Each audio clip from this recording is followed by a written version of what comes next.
Assalamu alaikum wa rahmatullahi wa barakatuh. Welcome to Learn Accounting with Nazrul Sir YouTube channel and Facebook page. Learn Accounting with Nazrul Sir YouTube channel এবং Facebook পেজে আপনাদের সকলকে স্বাগতম। বাসায় বসে accounting এর অঙ্কের সহযোগিতা নেওয়ার জন্য একটি পরিপূর্ণ গাইডলাইন হিসেবে এবং বাসায় গৃহশিক্ষকের বিকল্প হিসেবে রেগুলার আমার এই চ্যানেলের সাথেই থাকুন এবং অন্যদেরও আমার এই চ্যানেলের সাথে সংযুক্ত রাখুন। আপনি যদি আমার এই চ্যানেলে নতুন হয়ে থাকেন তাহলে প্লিজ আমার এই চ্যানেলটিকে সাবস্ক্রাইব করুন, পাশে থাকা বেল আইকনটিতে ক্লিক করে রাখুন, তাহলে নতুন নতুন অঙ্কের সমাধান সাথে সাথে পেয়ে যাবেন। আর আপনারা যারা ইতিমধ্যে আমার এই চ্যানেলটিকে সাবস্ক্রাইব করেছেন, আমার ভিডিওগুলোকে দেখছেন, আমার ভিডিওতে লাইক করেছেন, কমেন্টস করেছেন, শেয়ার করেছেন, তাদের সকলকে জানাই আন্তরিক শুভেচ্ছা ও অভিনন্দন। আজকে আমরা আলোচনা করব উচ্চ মাধ্যমিক শ্রেণীর হিসাব বিজ্ঞান দ্বিতীয় পত্র থেকে যৌথ মূলধনী কোম্পানির আর্থিক বিবরণী অধ্যায় থেকে সিলেট বোর্ড 2022 সালের 2 নম্বর অঙ্কটি। আপনাদের সাথে উপস্থাপনায় আমি আছি মোহাম্মদ নজরুল ইসলাম, সহকারী অধ্যাপক, হিসাব বিজ্ঞান বিভাগ, central women's college, Tikatuli, Dhaka. প্রথমে আমরা একটু অঙ্কটা দেখে নিই। রাহি কোম্পানি লিমিটেডের রাও মিল ও অন্যান্য তথ্য নিম্নে প্রদত্ত হলো। রাও মিল 31 ডিসেম্বর 2021। হিসাবের নাম ডেবিট টাকা, ক্রেডিট টাকা। ক্রয় ও বিক্রয়: ক্রয় 4,20,000 টাকা, বিক্রয় 7,40,000 টাকা। আয়কর 50,000 টাকা। মজুদ পণ্য 1/1/2021 অর্থাৎ প্রারম্ভিক মজুদ পণ্য 80,000 টাকা। বেতন 40,000 টাকা। দপ্তর খরচ 10,000 টাকা। ভাড়া 15,000 টাকা। বিজ্ঞাপন 25,000 টাকা। বিবিধ দেনাদার ও পাওনাদার: বিবিধ দেনাদার 80,000 টাকা, বিবিধ পাওনাদার 1 লক্ষ টাকা। বিনিয়োগ 1,60,000 টাকা। শেয়ার মূলধন প্রতিটি 10 টাকা মূল্যের 80,000 শেয়ার 8 লক্ষ টাকা। অবন্টিত মুনাফা 1/1/2021 অর্থাৎ সংরক্ষিত আয় বিবরণীর উদ্বৃত্ত, প্রারম্ভিক উদ্বৃত্ত 75,000 টাকা। আয়কর সঞ্চিতি 10,000 টাকা। সাধারণ সঞ্চিতি তহবিল 50,000 টাকা। দালান কোঠা 8 লক্ষ টাকা। ভ্রমণ খরচ 15,000 টাকা। নগদ তহবিল 80,000 টাকা। রাও মিলের ডেবিট পাশের যোগফল 17,75,000 টাকা। রাও মিলের ক্রেডিট পাশের যোগফল 17,75,000 টাকা। সমন্বয়ের মধ্যে আমরা পাচ্ছি 1 নম্বরে সমাপনী মজুদ পণ্য 40,000 টাকা মূল্যায়ন করা হয়েছে। 2 নম্বরে প্রতি মাসে ভাড়ার পরিমাণ 1,000 টাকা। তাহলে আমার 12 মাসে 1 বছর, 12 মাসে ভাড়া হবে 12,000 টাকা। 3 নম্বরে 8 মাসের বেতন প্রদত্ত হয়েছে, বাকি 4 মাস বকেয়া আছে। তাহলে আমরা বেতন দিছি 8 মাসের, বেতন এখানে যেটা আছে সেটা 8 মাসের, 4 মাস বকেয়া আছে। 4 নম্বরে স্থায়ী সম্পদের 10% অপচয় ধার্য করতে হবে। 5 নম্বরে বিজ্ঞাপন বাবদ 4,000 টাকা মূল্যের পণ্য বিনামূল্যে বিতরণ করা হয়েছে, যা হিসাবভুক্ত করা হয়নি। তা আমরা কি করব? আমরা এটা ক্রয় থেকে বাদ দিব, বিজ্ঞাপনের সাথে যোগ করব। 6 নম্বরে আছে শেয়ার মূলধনের উপর 10% লভ্যাংশ ঘোষণা করা হয়েছে। অর্থাৎ শেয়ার মূলধনের উপর 10% আমরা লভ্যাংশ ঘোষণা করব, যেটা আমরা ঘোষণাকৃত লভ্যাংশ বা প্রস্তাবিত লভ্যাংশ নামে দেখাবো। অলিখিত ক্রয় 5,000 টাকা হিসাবভুক্ত হয়নি, আমরা ক্রয়ের সাথে 5,000 টাকা আমরা যোগ করব।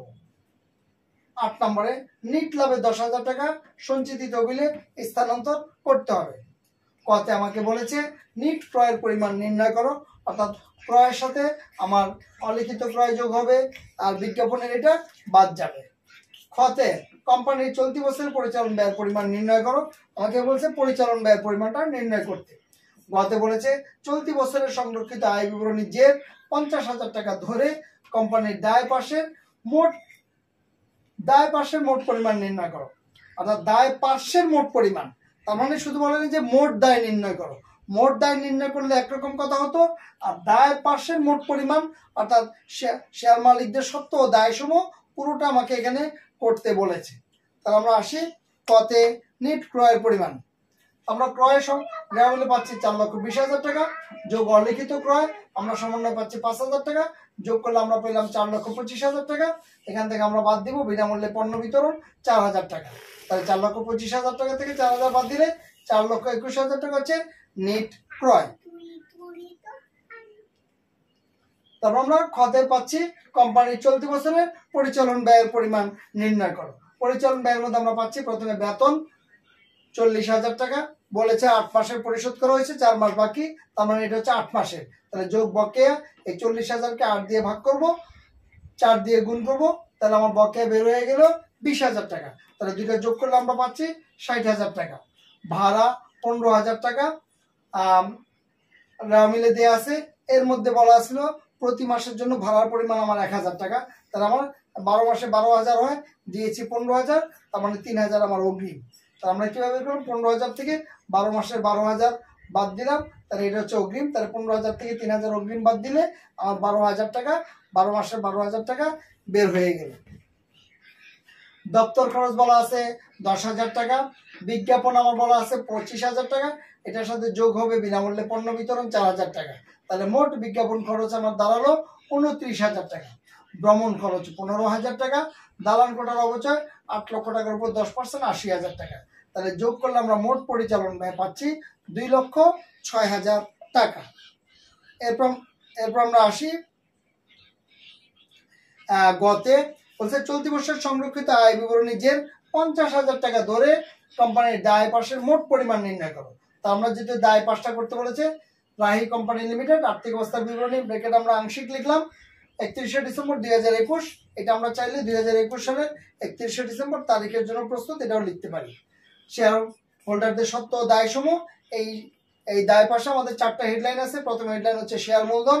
শেয়ার মূলধনের আন্ডারে আবার 2টা সাব হেডলাইন আছে।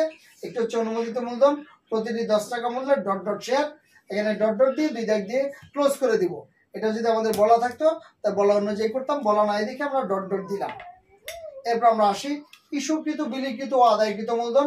এটা আমার বলা আছে প্রতিটি 10 টাকা মূল্যের 80,000 শেয়ার, 8 লক্ষ টাকা। আদায়কৃত মূলধন লিখলে এটা আমরা ক্লোজ করব না, এটা আমরা নিচে যোগফলে নামিয়ে নিব। এরপর হচ্ছে সঞ্চিত উদ্বৃত্ত, সেকেন্ড হেডলাইন। সংরক্ষিত আয় বিবরণ উদ্বৃত্ত প্রশ্নে দেয়া আছে 50,000 টাকা। সাধারণ সঞ্চিত তহবিল মিলে আছে 50,000 টাকা, যোগ নতুন স্থানান্তর সমন্বয় বলা আছে 10,000 টাকা। যোগ করলে আমরা পাচ্ছি 60,000 টাকা। এই দুইটা যোগ করলে আমরা মোট সঞ্চিত উদ্বৃত্ত পাচ্ছি 1,10,000 টাকা। এই কথাটা লিখলেও চলবে বা এই কথাটা না লিখলেও আমাদের কোনো সমস্যা নেই। এরপরে হেডলাইন হচ্ছে দীর্ঘমেয়াদী দায় বা ঋণ। আমার এই অঙ্কের মধ্যে দীর্ঘমেয়াদী দায় বা ঋণ নেই, তাই আমরা এটা লিখলাম না, না লিখলেও সমস্যা নেই, আর আমরা লিখে ডট ডট দিলেও কোনো সমস্যা হবে না। এরপর চলতি দায় ও ভবিষ্যৎ ব্যবস্থা। বিবিধ পাওনাদার হচ্ছে আমার 1 লক্ষ টাকা, যোগ অলিখিত ক্রয় আছে 5,000 টাকা। দুইটা যোগ করলে আমরা পাচ্ছি 1,05,000 টাকা। বকেয়া বেতন আমরা আয় বিবরণীতে পরিচালন ব্যয়ের মধ্যে পেয়েছি 20,000 টাকা। ঘোষণাকৃত লভ্যাংশ আমাদের 8 লক্ষ টাকার উপর 10% 80,000 টাকা। তা আমরা এটা যোগ করলে মোট চলতি দায় ও ভবিষ্যৎ ব্যবস্থা 2,05,000 টাকা।